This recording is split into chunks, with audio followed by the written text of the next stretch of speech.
All right, we are recording. All right, welcome everybody to the sixth Development Impact Fee Public Outreach Meeting. Thank you all for coming. Slide again. Let's wait another thing.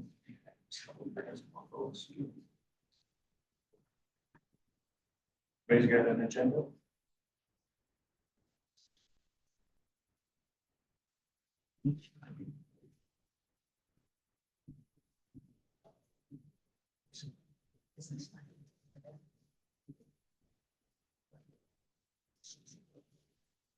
For last.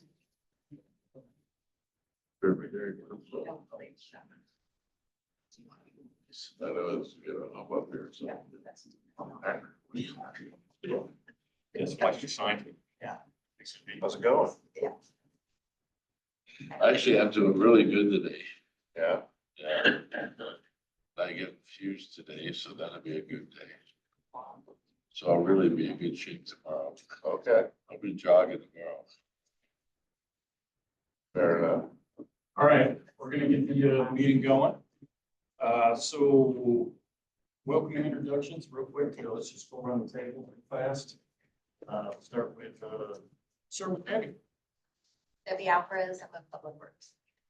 One owns Public Works retired. Like Public Works. Celtic Coal Utilities. Nexus Study, Discovery Builders. Is that Michael Giorso with Discovery Builders? Dr. Libby for Libby Engineering. Rich Alexander? Mark Frazier, Parks and Rec Commission. Vince Bossy, Full Engineering. Lucia Community Development. Martin Meggersmith, City Manager's Office. Smolder, Parks and Recreation Director. Amy Gonzalez, Parks and Rec. If you can call out the folks online. Still. Hi. All of you. And they are. So there's. Oh, geez. We got 13 online, so we'll get the meeting started. First on the agenda is to provide an update related to what's been going on since the last meeting. Next slide. Here's the agenda. You got that. Okay, next slide. We've been continuing to put the FAQs for informational items that are related to the work being performed for this project. They're still being uploaded to the community development website, the TIF website. We're all probably very familiar with where that is at. If not, we can send you the link after this meeting as well. But it is on the form on the community development website. Okay, next slide. All right, so a couple updates. At the last meeting, at the July 15th meeting, we talked about some of the 3 projects in the transportation impact fee that we talked about the reduction of those projects via rescoping, which reduced the overall project TIF amount. We have additional updates to provide you on related to the transportation impact fee, and then we'll send you over to Parks and Rec. We'll go through some of their information that relative to Parks and Rec TIF and impact fees. Next slide. Okay, just a real recap. We've got these laid out nice and neat. Number 1 through 6. Number 1 and 2 are California Drive Overcrossing and Back Valley Parkway Extension. As I mentioned at the July meeting, what we're looking at doing here is taking the current 22 diff, as you can see in the middle column, and then that's the scope of work within the existing diff, and then the proposed diff, which our proposed scope of work change, which is on the far right. With the California Drive and Back Valley over extension projects, what we're looking at doing is updating the traffic demand model, developing additional alternative scenarios, running a cost benefit analysis, and performing some preliminary engineering. The California Drive overcrossing drops from $16 million, which is currently in the diff, to $2.5 million, a $13.5 million reduction, and a $685 per EU reduction. On Back Valley Extension, what we're looking at doing is going from $13.4 million, which is currently in the TIF, down to $2.5 million. That's almost $11 million reduction, and $551 reduction in the EDU. Next slide. We're gonna have- Number 3, Midway Road widening, the current 22 diff, it calls for a 4-lane. What we're looking at doing is proposing a 1 lane in each direction with a center turn lane, paved shoulders. Currently, it's $60.7 million in the diff. We're looking at rescoping it down to $49 million, almost a $12 million reduction, and a $590 reduction in EDU. With that, I'm going to turn over number 4 through 6 to Gwen. Okay, so the next one is the Nut Tree overcrossing.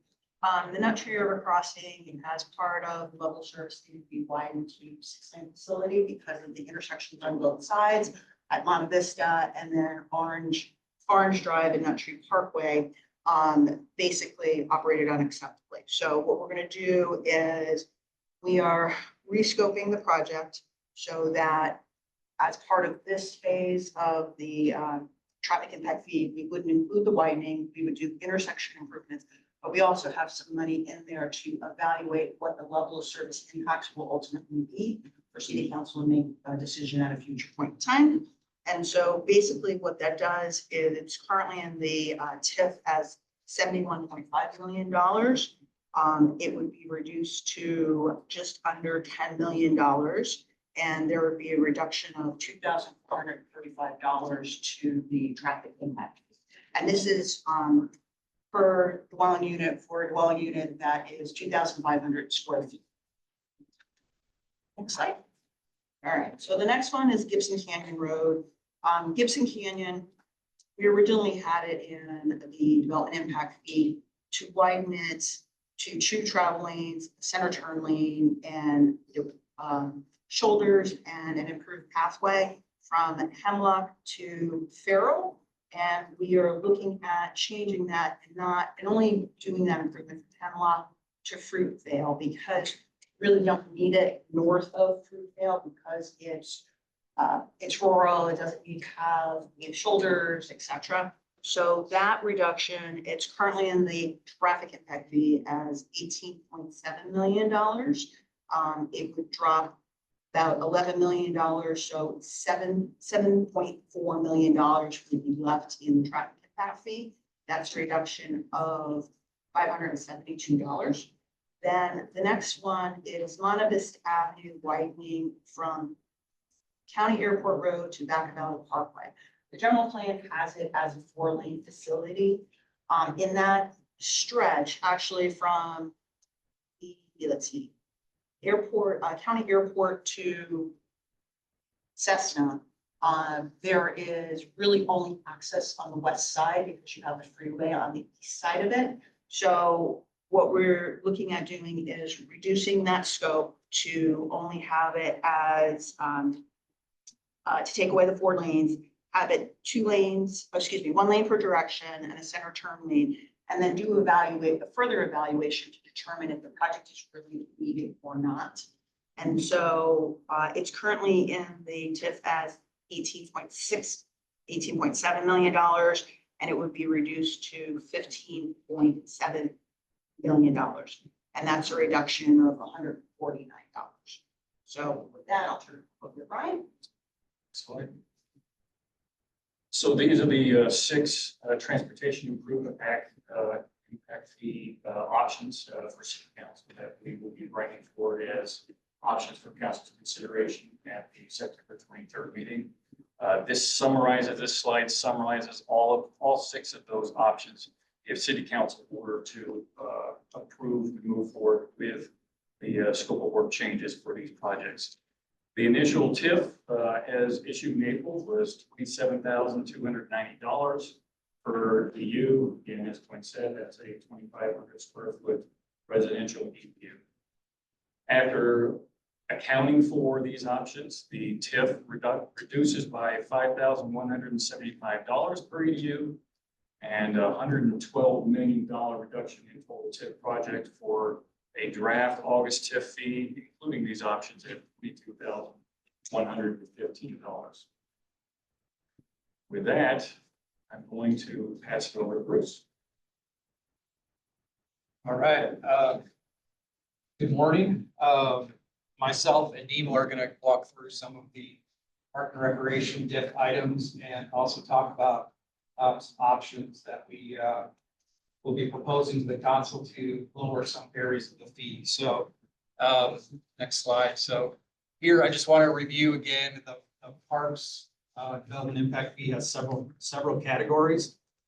We have the park categories, which is the neighborhood park, community park, regional park. We have a land acquisition portion of the fee, and then the facilities and the trails and admin fees. So we've already were able to take a look at the trails fee from when we originally started, and we're able to lower that fee quite a bit. And then what you're showing here is areas in red where we have some ideas for the council to consider some options for proposing to possibly lower the park fees. So the per EDU fee right now stands at 27,000, a little over that. So next slide. So one area that we looked at closely was the facilities fee. Facilities fee, as you all know, has gone up considerably based on several facilities that were added to the 2025 diffs. The 2022 diff had 5 facilities, and with the update to the 2022 Parks and Recreation Master Plan, the community had identified several additional facilities and projects that were included in the 2025 fee.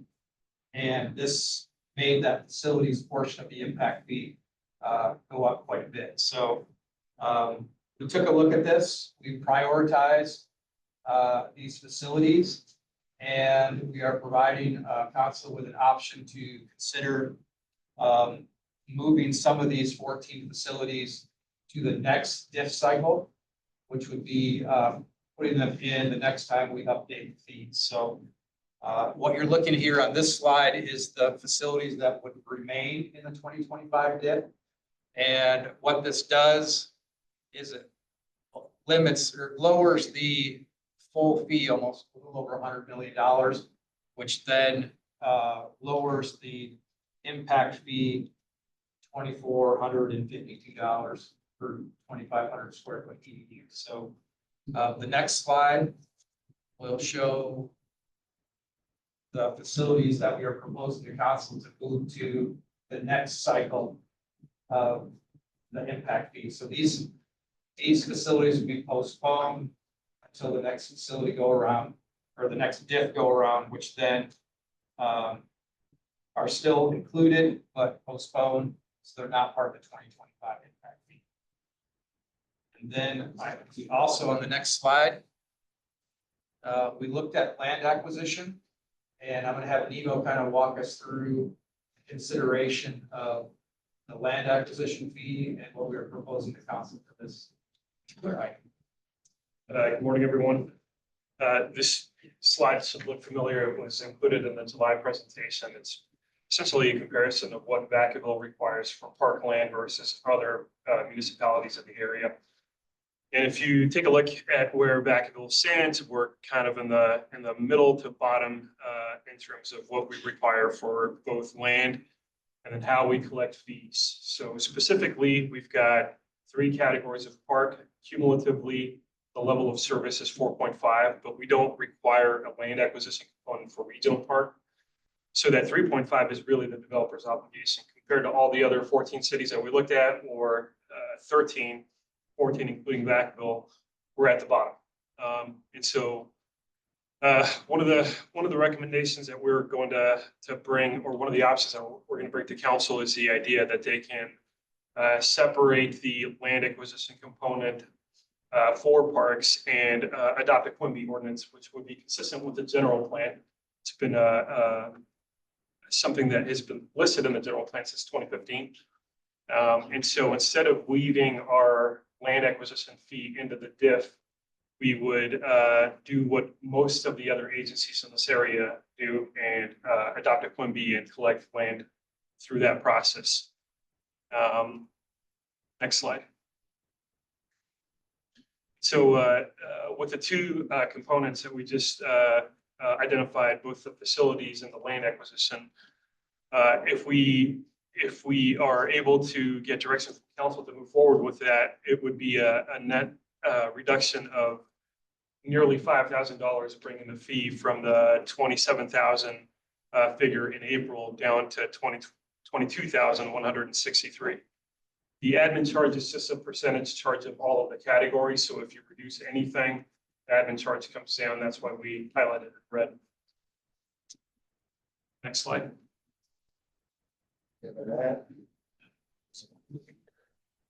All right, I think this is my section, if I'm not mistaken. Thanks, Nemo. So before we jump into discussing project options, we just want to give an overview, excuse me, of where the fee calculations stand, as well as some comparisons we did to some peer jurisdictions. Next slide, please. So here you can see laid out the recent history, if you will, of the fee calculations, again, all focused on that 2,500 square foot single family home development. Under the current schedule, we have a total of about $56,500 for all of the different city diff categories.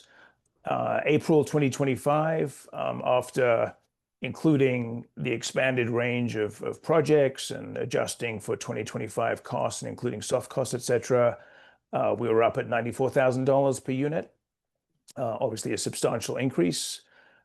Then moving forward in time, during the June period, there was some review and adjustments of potential transportation projects, but more importantly, here in August, as you just heard, there have been some further consideration of adjustments to transportation improvement projects and parks and recreation projects, which when taken together, if kind of adopted and approved by City Council, would bring the new diff updated fee to closer to $84,600, so about $10,000 below that April maximum.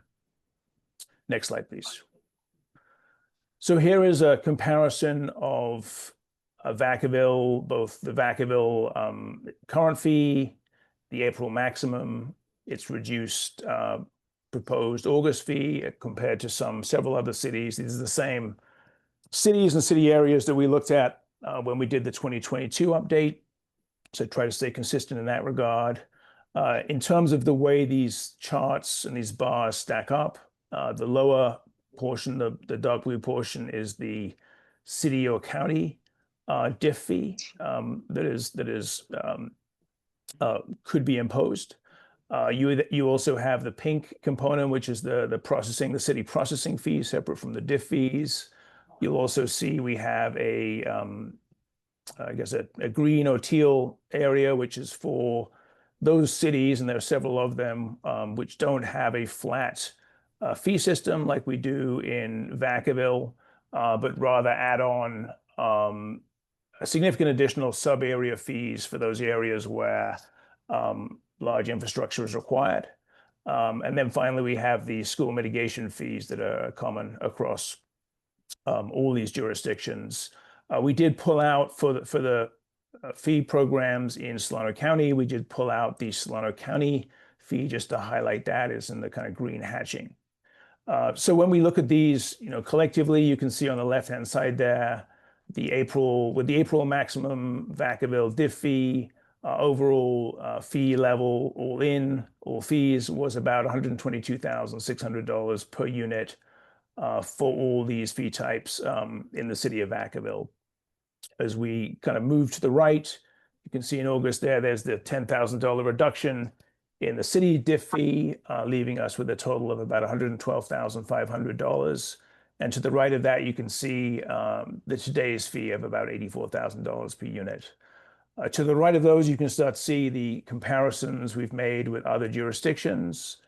So starting immediately on the right, you can see the city of Fairfield, which really has a bit of a bifurcated fee system. It has one fee for much of the kind of older existing parts of the city, and then it has a separate fee, or most importantly, like a substantial fee addition for areas in the Northeast growth area where much of the future growth is expected to occur. So you can see quite a difference there between the $78,000 per unit in much of the city and the $107,000 per unit in the Northeast growth area. You also will see American Canyon there, which is also at the lower end of the fees. City of Brentwood, close to $100,000 a unit, much of that tied to substantial transportation fees.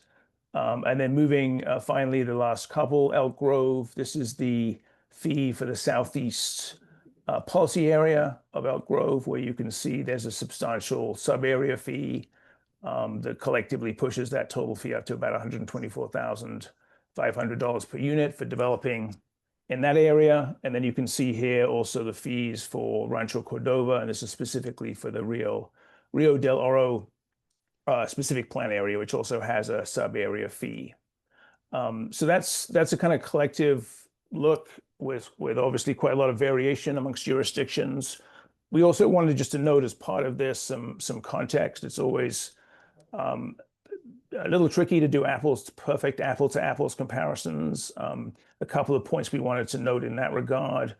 One is to Nemo's earlier point, the Vacaville fees do include the parkland impact fee, which is part of the city system. And that's obviously, different, as he mentioned, from some of the other cities where that requirement or obligation is captured through a Quimby dedication requirement, so it doesn't show up in the fee levels.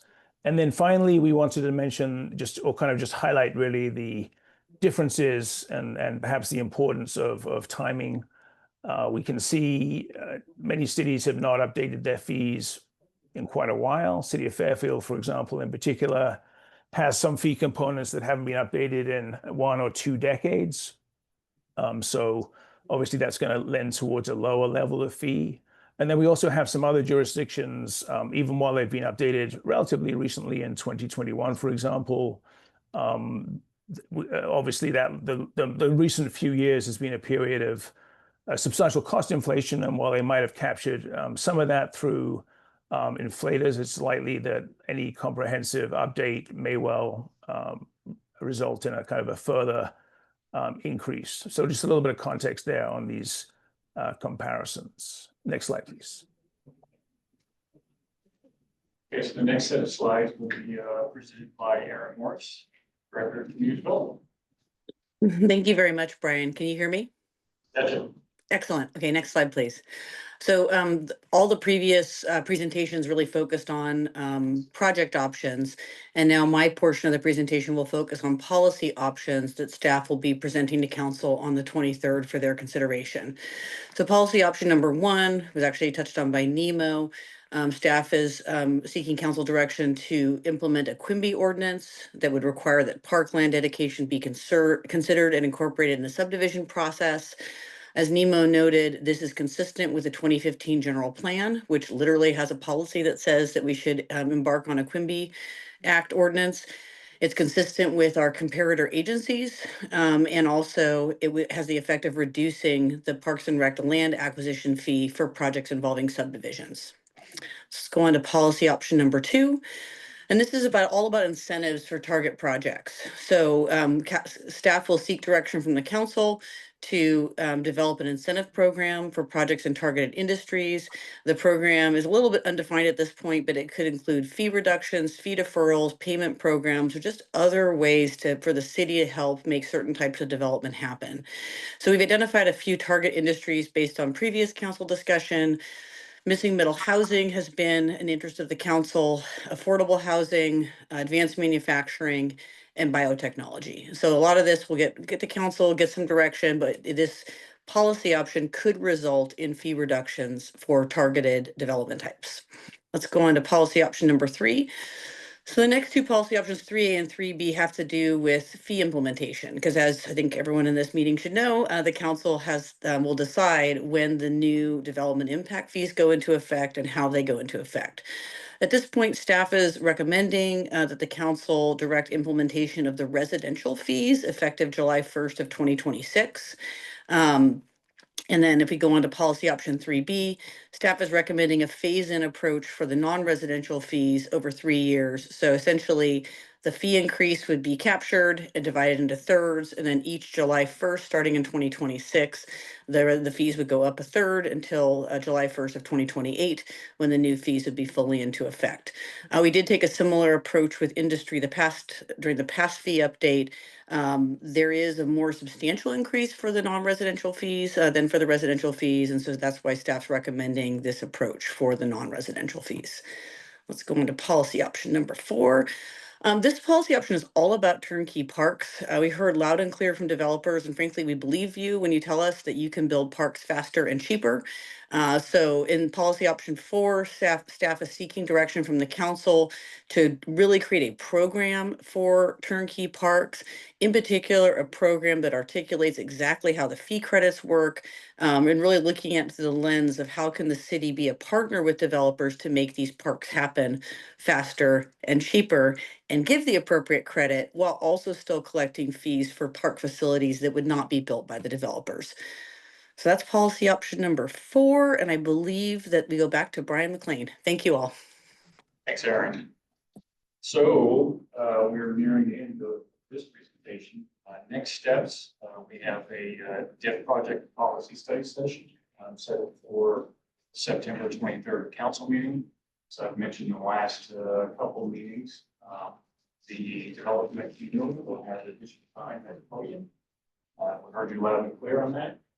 We can provide that additional time.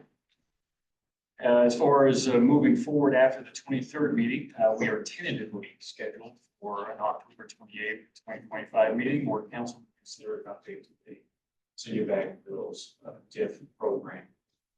That said, we did receive late on Friday, Lisa, an analysis from the VIA. I won't say contesting, but determining that they believe that city's fee levels are incorrect. We will go through that with a fine tooth comb. When we're done with that next few days, we'll give you a call to talk about next steps. That may alter the October 28th meeting. But anyway, we will have that discussion. Great, thank you. That concludes staff presentation and open it up to the floor for comments and input. When will we be able to download this? We'll have this up online on the FAQ DIF page within the next 48 hours.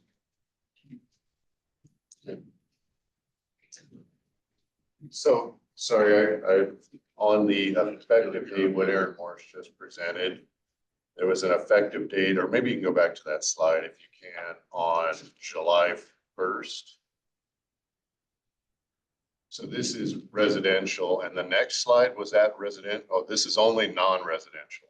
And so is there no phase in for the residential portion? Is that right, or?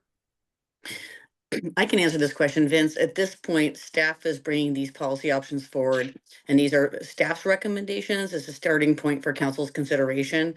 And again, we expect to get feedback and policy direction from the council when we present these options to them. But we are proposing a different approach for the residential versus the non-residential. This presentation has not focused on the non-residential fees at all. That's probably some additional information we'll be putting together, but there's a pretty big difference between how the fees go up based on the type of development. So is the residential, or I guess staff's recommendation not to have, or is not including a phase in for the residential one, the previous slide? Yeah, staff is recommending, and this is again was based on a target date of council adopting the new fees on October 28th, that the residential fees would go fully into effect on July 1st of 2026 without a phase in.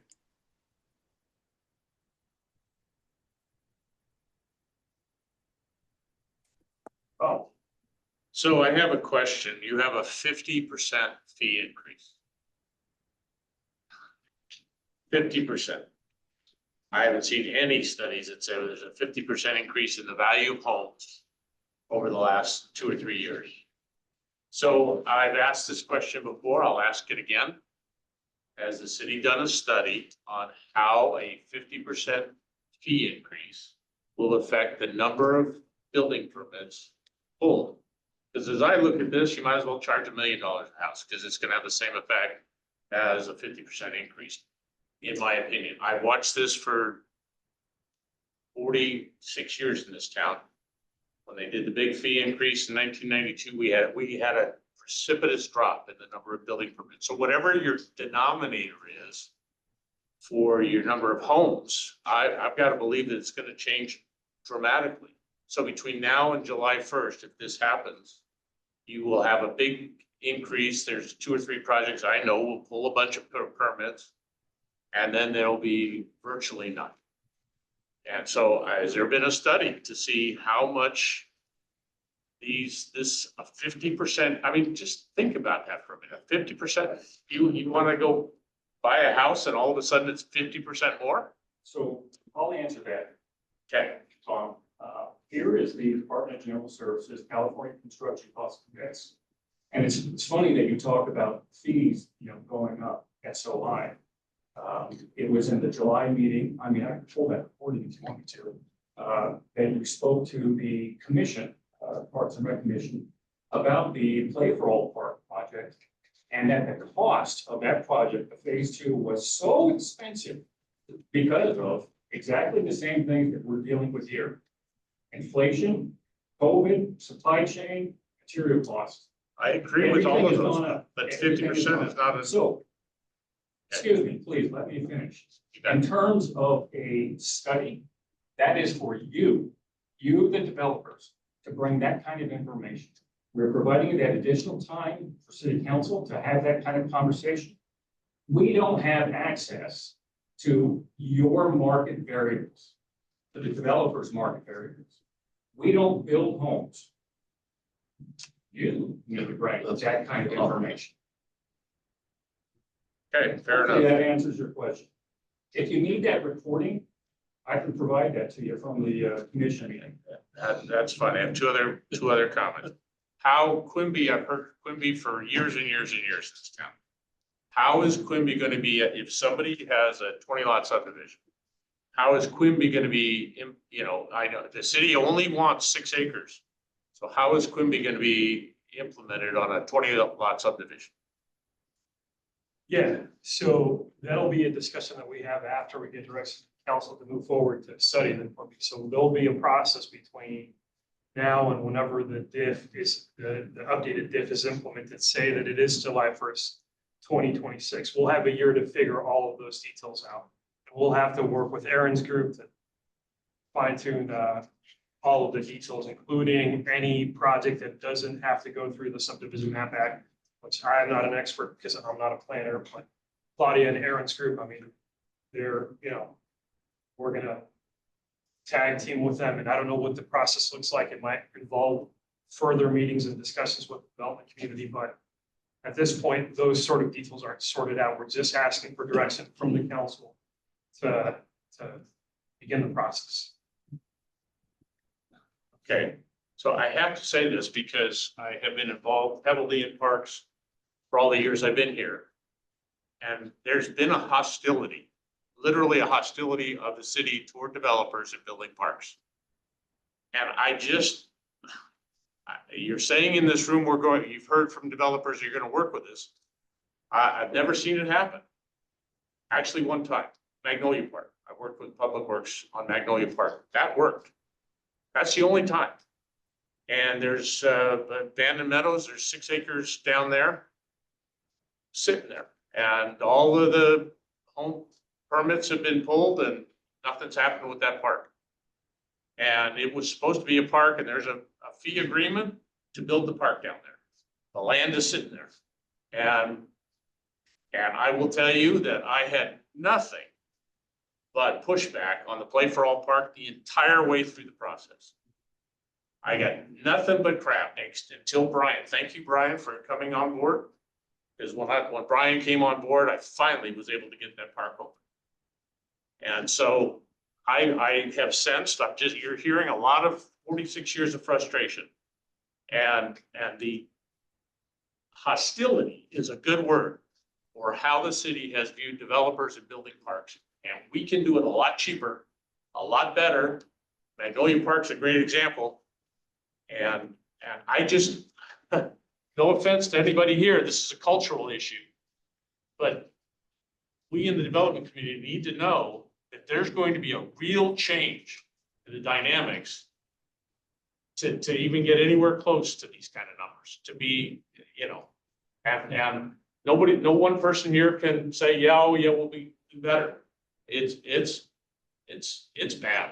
It really is bad. Well, I'd like to speak to that. So I haven't been here before, but I can feel a culture change here in Vacaville, since I've been here. And I think, I just 6 weeks or so with, Speeda coming on board as well. So, we are proposing implementing some of these changes and putting, policy to a, process for development built parks.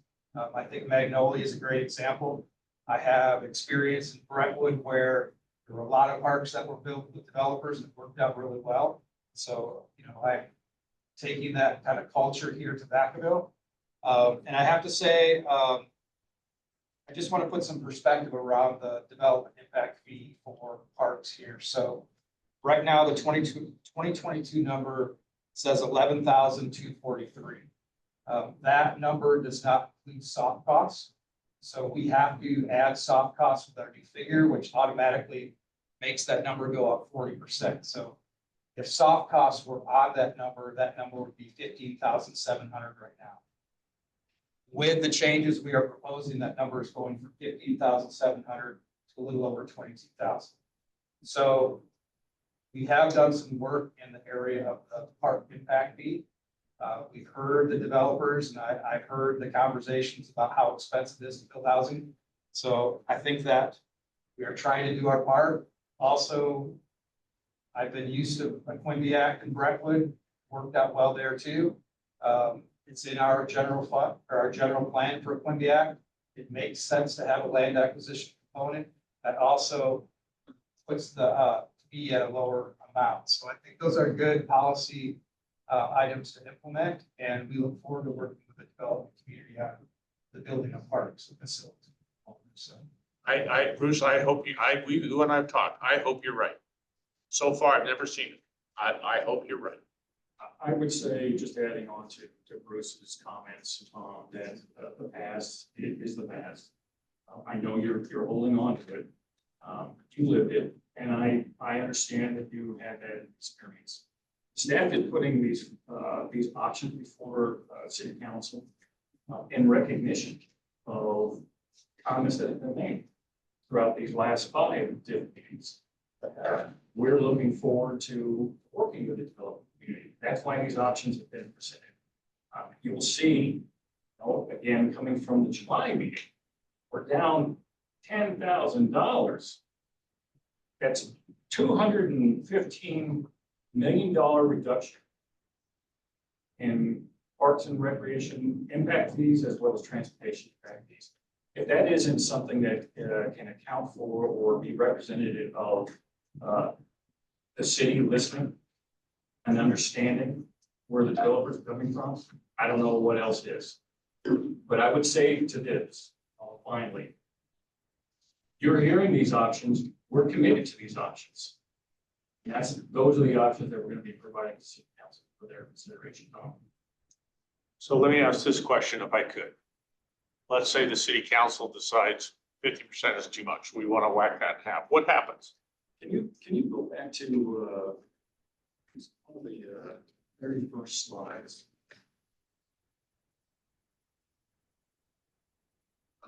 I didn't put it in there. Because as you said, Brian, this is the maximum law by law. So It's the highest allowable by law. Right, so to your question, city council, they can decide, after consideration of these options, they can decide to go with the highest allowable or anything below it. They're the policymakers, they get to make that decision. from your perspective, from staff's perspective, what happens? You have to reanalyze what the priorities will be. Is that right? If the council did 25%, I'm just throwing out a number. You're going to have to reanalyze everything, yes? Some projects wouldn't have enough money, it's, you know, if you got 20 projects and only 14 of It them has to had be money. justified based on analysis that the projects are included or not. That's not doing 75% of all projects. It's like when you say an artificial number, you're actually gonna remove project equivalents. It would cut the cost, cut the Oh, well. budget across all projects, all diff levels, Would it, on all categories. would it change, you know, I hear this 40% soft cost, what's included in that? And will that stay, fixed no matter what? The 40% soft costs include environmental clearance, pre-engineering, surveying, geotechnical design, inspection, project contingency. Unfortunately, as we've mentioned many times in the past, in these meetings, that the soft costs weren't included in 22 diff updates. We're capturing them here. That's what is reflected now. Those additional costs are there. You can't construct the comment. I was asked, was the 40% on all categories or was it only on parks? Sorry. The 40% wasn't included in the parks arrest. Okay, but TIF and other, okay, sorry. The way you said that made me think it was Just missing parks from and everything. Okay. So are we clear on council in terms of, they're the policymakers, they can decide on a lower amount, a lower fee level? Yeah, no, I understand that. I'm just trying to, okay, what happens if, you know, they'll say, you know what, we can't justify that because we on the development community are going to try and talk to them. I mean, let's be honest. I know you are. So, you know, and if we can get the fee down, we're gonna try really hard. Absolutely, and you should, that's, you know, this may, this kind of, situation, I understand where you're coming from.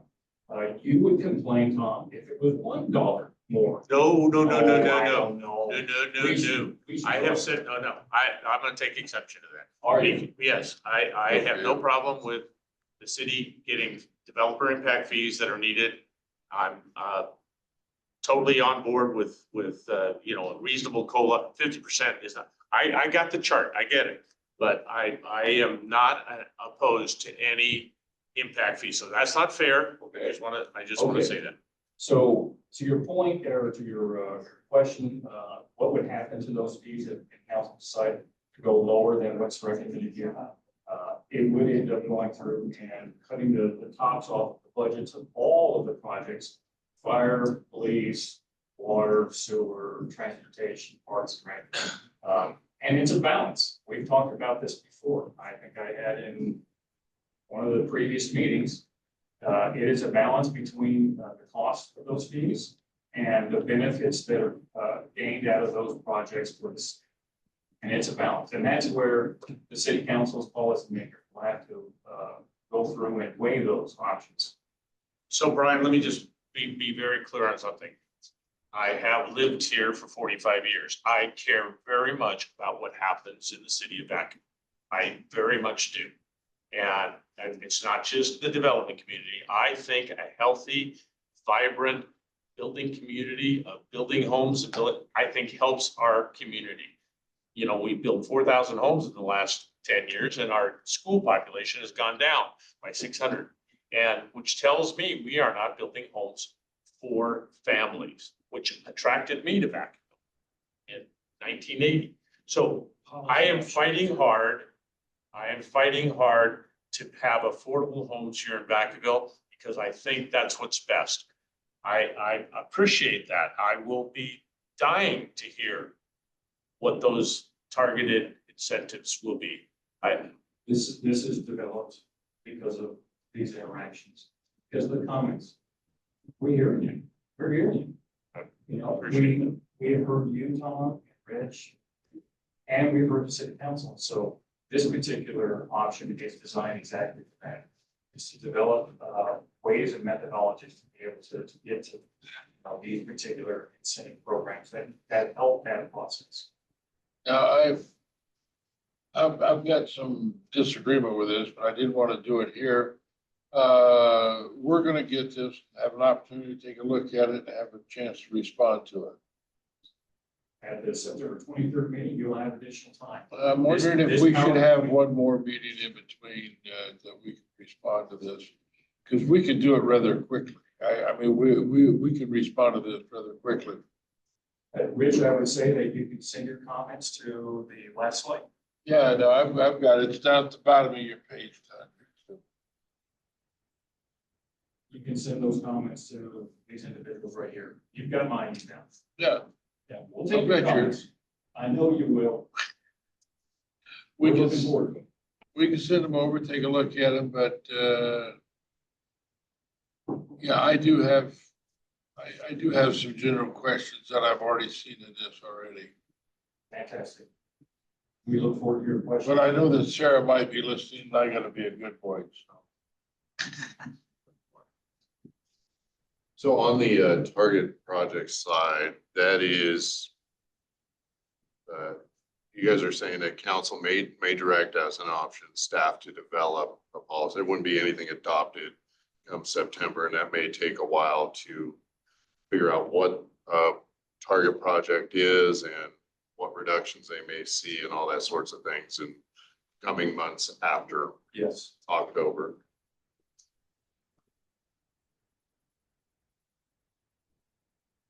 Let me ask one general question if I can for me. You guys always put up, you know, what the other cities are doing. And on one hand, the first thing that goes through my mind is, I don't care what they're doing. You know, I care about what Vacaville's doing. And I've done business here for years and I've enjoyed it. I've enjoyed doing business in Vacaville. If I didn't, I wouldn't do it, but how much of this, are we down to a need point or are we down to a, well, the rest of the cities are doing this, so we should be able to bring it up type deal? You know, that's sort of what I'm asking. It goes back to what Tom had said earlier in terms of wanting to ensure that, you know, Vacaville remains a quality place to live. It's a balance, as I've said before, between the development impact fees and the actual projects that are beneficial to the city of Vacaville in that growth, whether they're transportation or parks and rec. So it's a balance, Rich. There is no direction in terms of, you know, a target number.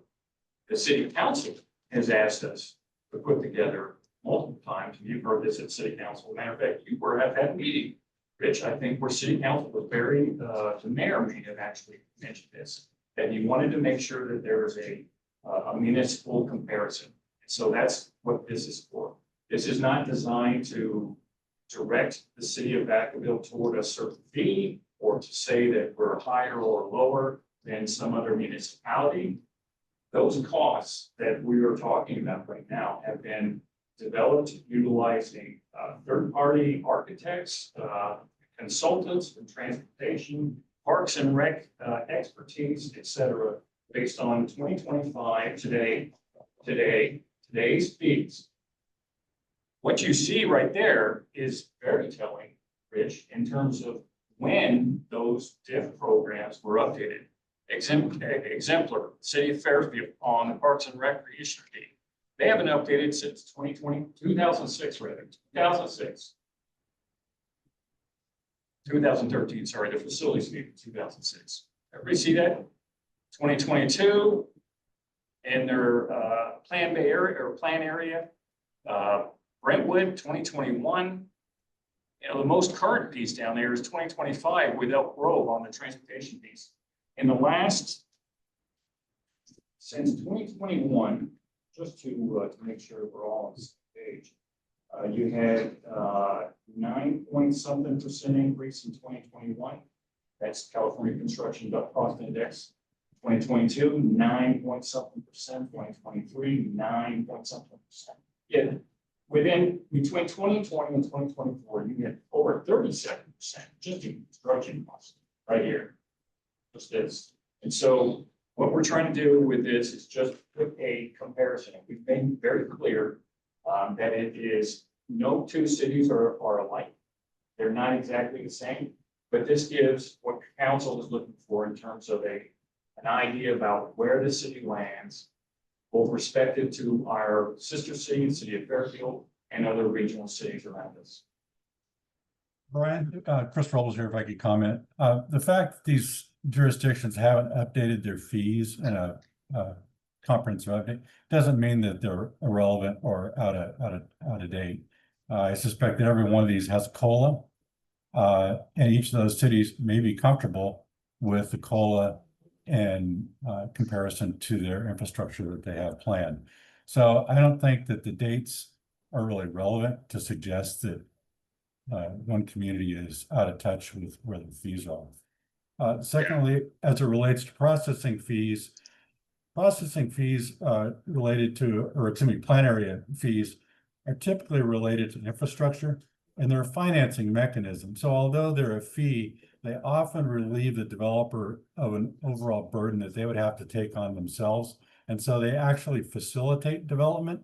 So in this case, I'm not sure that including the plan area fees is really a direct comparison to what it's trying to accommodate. In Vacaville, the developer has to carry that burden 100% themselves. So that fee could be significantly more costly than what's being represented in the plan area fees in this slide.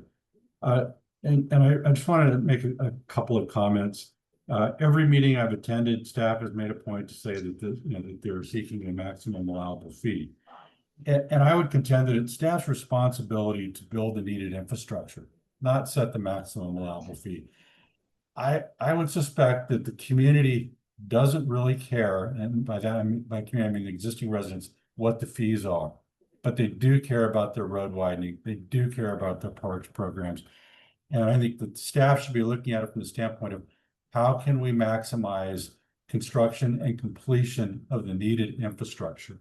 And the only way you're going to do that is to collect the maximum amount of fee in the shortest period of time.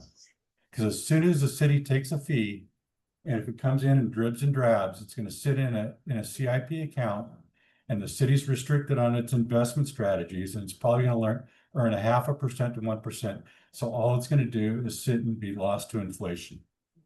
So I would look at what's the city's track record of actually constructing improvement projects and prioritizing the construction and completion over the fees and how to do it.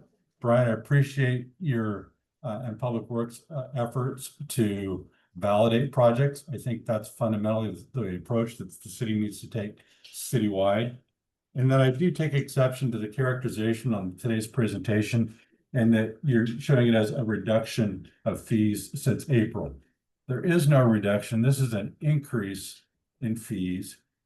April was never approved by council. It has no standing. So it's not a reduction. And I think you should continue to compare it for where your existing fees are set and do the analysis and presentation in that form. Thanks for the opportunity to speak.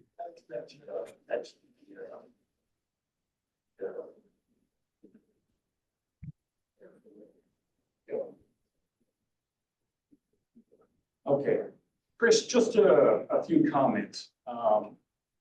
I never mentioned at any one time that the April draft, as you see in this column here, with the 94,727 was accepted by City Council. That's why it's called draft. We are in the process of updating this. Based on the Nexus study, that is what the fee level comes up to. To your point about creating and making sure that the city of Vacaville gets those projects, has those fees to do those projects, I want to make sure that everybody is understanding exactly how the highest justifiable fee, the maximum fee is derived. Those are based on the engineer's estimates, the cost of actually running through and what does that project cost, current costs, and then going through the mathematics and the calculations, which EPS has done to derive a cost per square foot.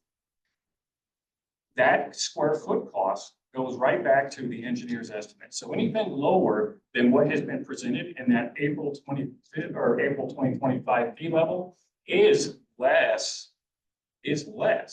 than what is actually required to complete some of these projects, which is why you see that over the last 2 months since July, that the city of Vacaville has offered several projects, 6 projects, in fact, on the transportation side dropping $112 million in DIF responsibility and $103 million in Parks and Recreation responsibility. That is the proposal to be taken forward to the city council for consideration. I want to talk to real quick about related to the comment about projects being done or which projects being done so that they don't sit into a CIP for a lengthy amount of time. There are 87 projects, transportation improvement projects, that have been completed with development impact fee, the TIF, since 1992. I just want to go through a few of these. Allison Drive overcrossing and interchange, Dobbins East Monte Vista intersection, Elmira Road widening line acquisition, Alamo Peabody Road intersection improvements, Quinn Road relocation, Davis Street widening, Hickory and Bella Vista. I'm just skipping a bunch of these. Again, there's 87 of them. Peabody, Berryessa, Elmira, Christine traffic signalization, Browns Valley Parkway, Brown Street traffic signal, Orange Drive improvements, Allison Drive at Travis Meadow Credit Union. You know that one because that's where Strata's at. Let's keep going. Elmira Road, Southwall, Payne School Road extension, Foxborough Parkway extension, Jefferson Parkway Phase 1 and Phase 2, Mason Street widening. There's more. There's 87 of them. It's almost too small to be able to see. In any case, these projects, these 87 projects, and we will provide these to City Council during that September 23rd meeting, so they have an understanding of what's being completed with TIF funds over the last 30 years. So these projects, for not having that transportation improvement fee, would not have been developed. They would not have been constructed. So the general gist is the city is taking in these fees and we are cranking out these projects. There was, since 92, there was 32 projects that included parks and recreation that created a number of parks. I don't know if you have that one with you, but a number of parks have been generated over the last 30 years. The fee is beneficial to the city of Vacaville. The DIF is a tool that allows the city of Vacaville and the city council to be able to move forward the city of Vacaville and make those areas improvements, whether it be infrastructure or facilities, et cetera, based on that new development coming in. So it is a prime tool, an important tool, and the city of Vacaville has many examples of completed projects with these funding, with TIF funding. I would totally agree with you that the city has done a good job of building a lot of good projects. My argument has been since 1992, there's been a half a dozen of those projects. I said in 1992 would never be built, and guess what? They've never been built. And they're still on there, and there's the 6 that you highlighted. And here we are 33 years later, still talking about them. Maybe they'll be done in 20 years. But I appreciate where you're going with this. We're all in the development community frustrated. I would say that to Chris Robles had a great point. If we can, in some of these projects, if we can be working together with the development community. I'll use the example at Playfall Park, Elmira Road, the farm. If we can get together with whoever develops the farm and do that road widening by the developer and get some either immediate credits or fee credits, the developers can build, as Chris was indicating, a lot of things cheaper than the city can. And that's one example of something that if we could be working together, you're doing a great job, and I appreciate that you're here, and I love Justin too. We'll have a bro fest in a little bit here. But my point is, and historically, the city has not worked with the development community, has not. Parks has not. And if we're really going to work together, there are projects that can be built by the development community a whole lot cheaper. Parks can be built a whole lot cheaper. And I appreciate where you're going, Brian. And I am pretty fired up about this because I do love this community. I have invested my heart, soul, and everything I have into this community. And lastly, I just have to say that it takes too long to develop a project here. And we had 2 projects at the planning commission meeting Tuesday night, 6 years from application to planning commission, and we still have another year to go. 6 years, so all the costs just keep going up, and yet we're gonna try and build more affordable homes. We have to process things here much quicker.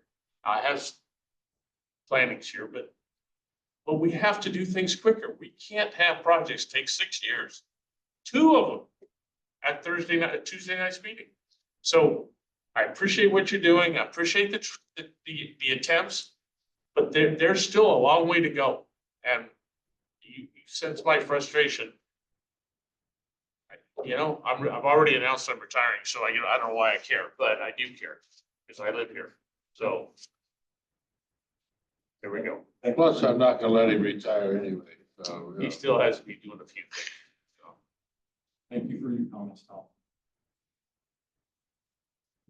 If I could add, it seems to me that I know there's a room full of engineers here, and I'm not an engineer. My dad was one, so I kind of know how their brains work. You should a be little bit. thankful for that. I should be thankful for that. It seems to me that both the development community and the city, we all want the same thing. We want more housing. And there's a sweet spot here somewhere in this 50% number. The development community is telling you it's not 50%. So you've left it up to the city council to see where that other number comes from. I'm a little baffled by that because in other communities that I've entered into this discussion, there has been an economic analysis portion of that where you look at the feasibility of the number of housing units you're going to get if you go this percent or this number or that number. Fackville hasn't done that. I'm not sure exactly why. That's been done in other communities. That helps arbitrate this discussion where the development community is telling you 50% is the wrong number. The city council may emotionally come up with some other percentage. Who knows where it's going to land? An economic feasibility analysis gives you more independent data on exactly where that sweet spot is. Because the number's too high, you won't get any houses. 100% is 0-0. Even I know much of that math with my journalism degree. So, where is that number? And that's where we're trying to get at with all this discussion. Typhoon or Aaron, do you have a comment on that? I would just add that, I think to your point, earlier point, Brian, and to, I think some of the points we've heard earlier from the development community, there are often attempts by consultants to construct kind of illustrated pro formas. They are sometimes do not have the latest and greatest information per the development community. So I think there's a real benefit in having the development community lay out those numbers and those assumptions. Again, absolutely, the commentator is absolutely right that is sometimes done, but it doesn't always lead to a kind of quite a smooth process. There's often back and forth in it. And there's still often, as you can imagine, in the same way there are discussions about costs in the diff, a lot of conversations about what are the current costs, and how might costs change, how might prices change. A lot of very dynamic and moving parts that can make feasibility analysis not just imperfect and sometimes a kind of an imperfect tool. Though I agree it's important, and I think it does add value. And I think that I know Richard shared with us some helpful and interesting numbers from one of the projects. So I think those developed and presented by the developers, at least initially, would probably give us the best source of current information rather than us attempting to do it without that.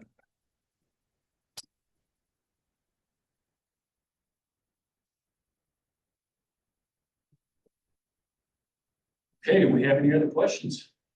No, but if you need help doing that, we can supply the numbers. I've offered those before. We've given you some. But if we've got to get more, where we can sit down and do it. But simple logic. Workforce housing is the goal. That's what this city's been yelling for the last couple of years. That's what we're all trying to hit. And adding $100,000 to a home. That should work in everybody's mind, just simple logic that, you know, it ain't gonna work. So what number is it? We need to agree on that, I think. And that is part of what needs to be presented to the city council on the 23rd. What number will work? I'm not opposed to raising, I'm not opposed to diff, I'm not opposed to anything you've done in this town. It's a great town. You've done a lot of good things, no argument there. But hitting us this hard at one time, it's not gonna get you the goal. And the goal is workforce housing. And I'd like to be able to present that number to the council. How do we do it? Do we come in strictly as a developer and do it? And say we can handle 10 or 15%? But 50% is not gonna be a number that we can jump up and down and say, hey, this is great.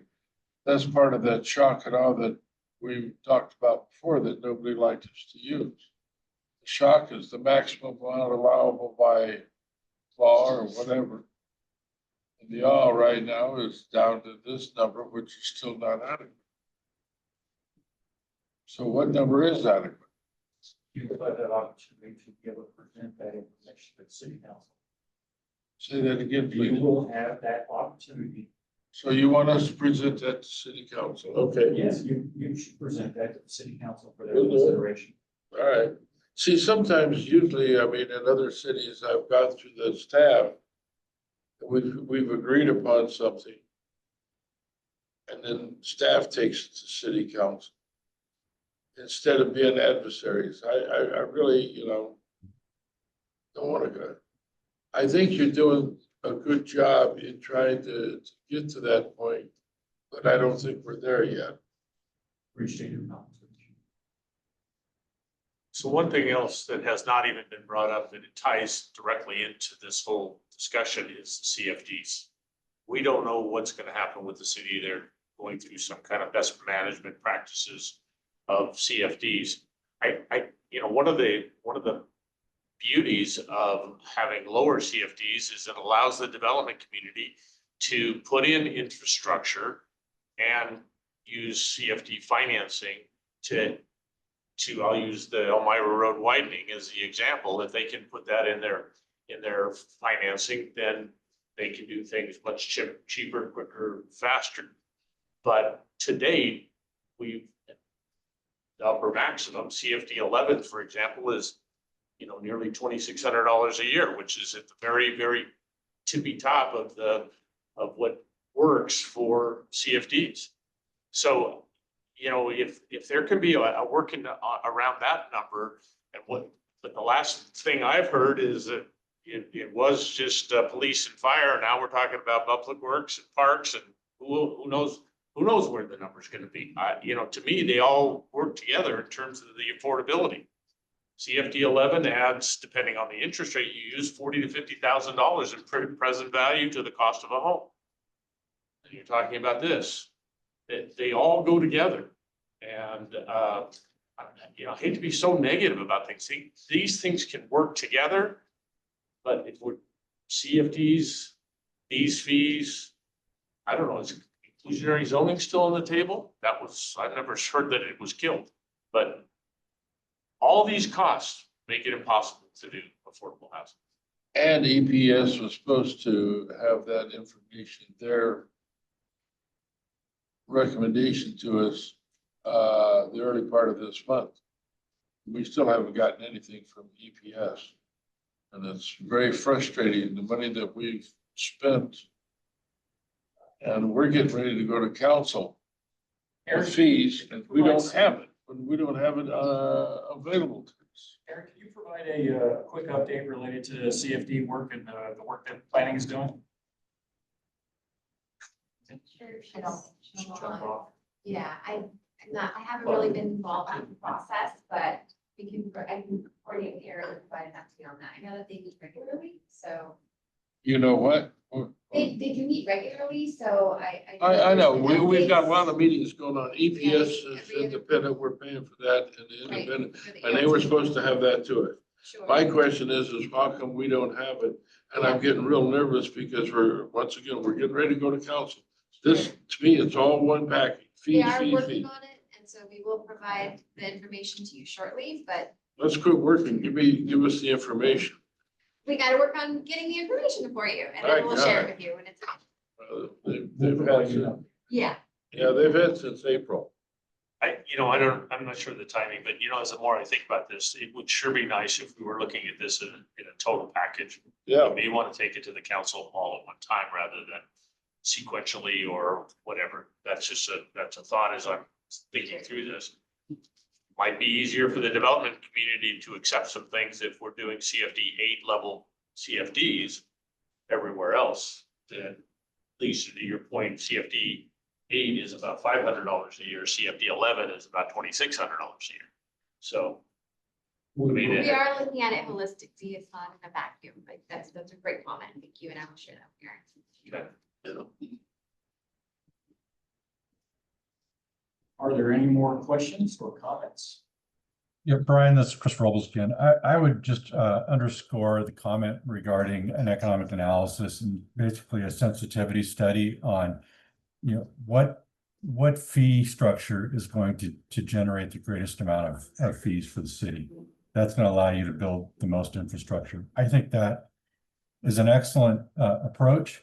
If I'm a council member and I get a proposal for a development impact fee from staff that says X and the development community says Y, and there's no rationale for a middle ground, they choose a middle ground. They say, well, we're going to apply it at 75% of what staff proposal is. Now you got to go back and figure out how you develop a CIP that fits in that. And it may not fit very well. So I think taking a sensitivity analysis on fee generation and coupling that with your CIP should get you a project that likely will be supported by the development community and have a clear expectation for staff. Nobody denies that the city needs to have development impact fees. They assist the development community tremendously. So we need those. We know that your fees have to be adjusted for cost adjustments. We support that.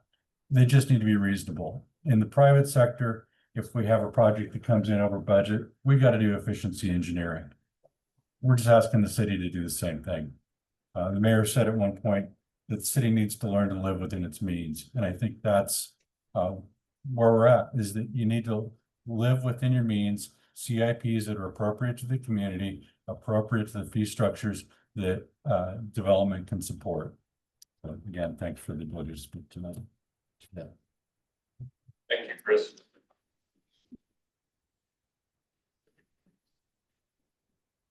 Okay, last call. Anybody online? Okay, well, with that, that concludes meeting number 6. So thank you for attending and providing your comments and input. Obviously, we have a little bit more work to do. We are still on target for that September 23rd meeting. So, Rich, to your point earlier, we will make sure that this PowerPoint is online for the next. Yeah, we'll get it up there soon. yeah, so we should be able to get it Thursday. Sure. Yeah. Because I'm pretty sure today. And under promise and over deliver, so you get it to you before then. Good, that'd be good. And then Vince will all get together on this. Anybody else wants? Huh? Sounds good to me. Yeah.